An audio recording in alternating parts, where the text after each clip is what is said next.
Hello guys, it's BuzzerTZK, and today we have some more Killing Floor 3 news yet again. So we have a look at the City Streets map, which was shown off in the last reveal, when they were showing off the improvements to the characters, the weapons, like making it more grittier. We actually got a bit more insight into City Streets. And you know how in that last video I said I'm actually looking forward to City Streets? I'm definitely going to be looking forward to it now after this. Because god damn does it look good. So, Claimfield, why live anywhere else? Halsey infomercial. Throughout the history of Killing Floor, our urban maps have cemented themselves as some of the best showcases of the KF experience. Past maps like Burning Paris and Transit have become fan favourites, providing an exciting variety of gameplay challenges, from those tight close quarters engagements to all-out mayhem in outdoor holdout zones, leaning on the relative familiarity of the locally to really showcase the game's core mechanics.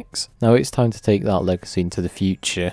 Introducing City Streets, the concrete jungle featured in the closed beta, now reworked with a fresh 4G coat of paint. This map is the perfect showcase for the game's enhanced lighting, level design and atmosphere. Now let's take a closer look at this brutalist dystopia purpose-built for mayhem and carnage. Man, yeah, it's definitely like a massive improvement. Like, of course, if you remember from the closed beta, it was very much one colour, the entire map. It looked very dull, but yeah, now they delayed the game, they have more time to work on it, and man, I will say this looks a lot better. Of course, there's still many aspects of the game that still need work, but yeah, this is definitely a big improvement, you know, from what we've seen. But yeah, let's have a look and see what we can find. Make sure we turn the volume up for this one.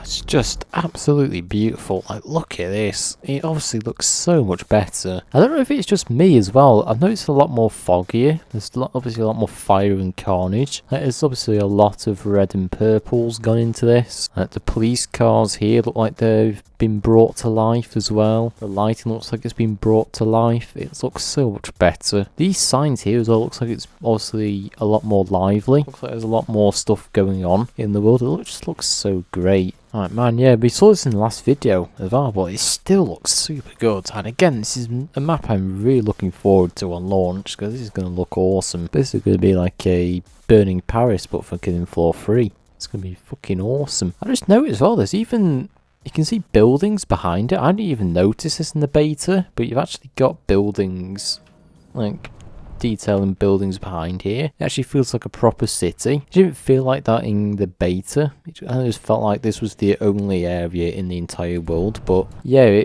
you can those buildings here have all been lit up. There's actually some buildings on fire. Yeah, I know I did mention this in my last video, but yeah, you've got the bloody hallway here, which looks like it's been stripped back a little bit. It doesn't look as gory, but still very gory. Like, he's still got somebody cut in half and probably a scrake. His head's been decapitated. Oh, I love like how you've got like these warnings as well in the background, like background noise. If this is actually in the map, it'll just be the icing on the cake. It would just make this map absolutely amazing. Like these sirens in the distance, like the EES alarms like going off. Like if this was background noise you could hear, like once you're traversing the map, man, it would be so good. I just can't wait to see what this map is going to turn out like. Yeah, you've got little like fire flares coming off here. I don't know what they're called. I can't actually remember the name of them, but you got little fire, like flares coming off down here. Yeah, look at the lighting in here too. It's like very dark and moody.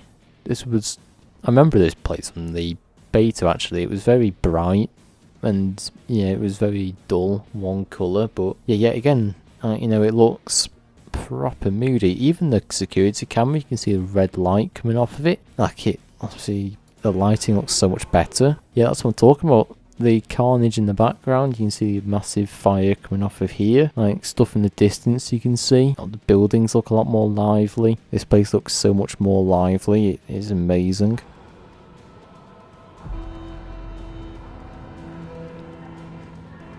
And yeah, there's the EAS alarms going off.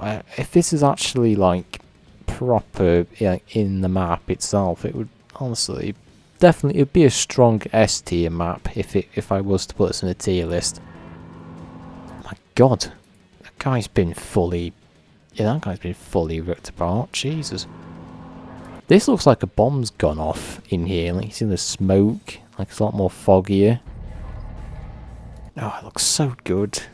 For your safety, fill living quarters on temporary lockdown. Parkview Tower employee residences. It looks so much like more brighter, like these signs and stuff. It's really cool. We can actually see the Horzine logo up here. Access closed until further notice. Glover Amphitheatre, I think that says. Interesting details. Yeah, it looks great. I love the colours and stuff. Sit rep. Welcome to Claimfield, Nevada, a bustling company mega city that's been home to Horzine employees looking for an upscale place to work and play. For years, safety structure and corporate approved leisure has defined the city until now. Yeah, we've got an actual view here of what we saw. Very foggy. That's actually a trap you can shoot. Yeah, it looks very good. This once idyllic neighbourhood has now devolved into a bloody war zone after a hidden Z storage facility was inexplicably activated. Yeah, I wonder how that happened. And since the Z incursion, the streets of Claimfield have become a war-torn hellscape. Your mission is pick up where the local security force left off. Take the VTOL to Claimfield and neutralise the Z threat. Find out if you can who unleashed them in the first place and why. Oh, a bit of story. Now you're teasing me, Tripwire. Let's get brutalist. Nightfall intelligence indicates that there were high concentrations of Zeds in or around 3 distinct zones: Claimley Square, C&V Market and the Parkview Tower. Since these Zeds have had the ample time to make themselves at home in these new environs, it's important to remain mobile while getting your footing on the ground. As soon as you've gotten your bearings in the city streets, we time to determine a holdout location due to Chief Horzine Architect's desire to employ the Rayton compression and release design principle. Many small corridors very quickly gave way to the wider spaces, ideal for kiting Zeds. Successfully navigating these indoor spaces can be precious time for resupplies and healing. Yeah, but these are images that we've already seen in the actual video, so there's not much to really go off there. Outdoors you'll find areas which further open up the battleground, starting with the oxygen-rich green space in Claimfield Park, and ending on a very wide holdout zone outside C&V Market. Beware of the outdoor zones. Husks will enjoy rooftop advantages. Yep, we already know that. I definitely had a good time with that in the closed beta. Getting hit by husks. Splitting off from your squad to deal with them will often mean a surprise encounter with Gorefast, so yeah, great. They've basically got that all covered. If you find yourself in a similar pickle, it's advisable to retreat into the nearby housing unit. So Andrew Kirschner, art director, says his goal when designing city streets was to reinforce the dystopian aspect of this world through oppressive, cold and bleak architecture that finds inspiration in the various forms of brutalism in Russia, Europe and the US. Another key factor for the architecture was to tie the key Horzine shape language that we defined for Z technology. This leads us to use strong angular shapes with lots of repetition that you'll see throughout this large Horzine designed city. Again, looks really cool, like nice building structure. So some gifts from HQ. I guess that's a stronghold. Before tragically falling victim to the onslaught of Zeds, Horzine security attempted evacuation to no avail. To ensure that Nightfall won't reach the same bitter end, we've preemptively deployed some of Imran's countermeasure devices to provide support in case you get overrun, which is basically the armor boxes and the zip lines. There's actually a turret here which Imran can activate with his gadget. There was some armor boxes too, which I think were around the map. There's also zip lines you can activate. So yeah, that's already on there on the map. And yeah, it's recommended to not leave Stronghold without a multi-tool for full utilisation of the defensive measures, which we all know. So yeah, the auto-turrets, lockable doors, armor boxes, I've already discussed that. You want to continuously activate these devices, especially if you find yourself overrun in the open areas. City streets, it's highly important to establish a slowed holdout zone before the final round's boss said, which again could be one of the 3 bosses, which was the Chimera, Queen Crawler, and what the hell's the other one? I can't actually remember. Impaler, that's it. I'm forgetting most of its heads. As we're sure you're abundantly aware already, the full might of Nightfall is at your back and call, but we are limited by where and when we can resupply you, so whenever you and your team decide to hold, be mindful of the chosen zone's relative location. I've also got some design notes as well and some tips, so come prepared with a multi-tool, turrets and zip lines are placed around the map, great choke points and escape routes, take cover indoors from husks and the fire they rain down on you. There's lots of great line of sight angles on this map, perfect for sniping.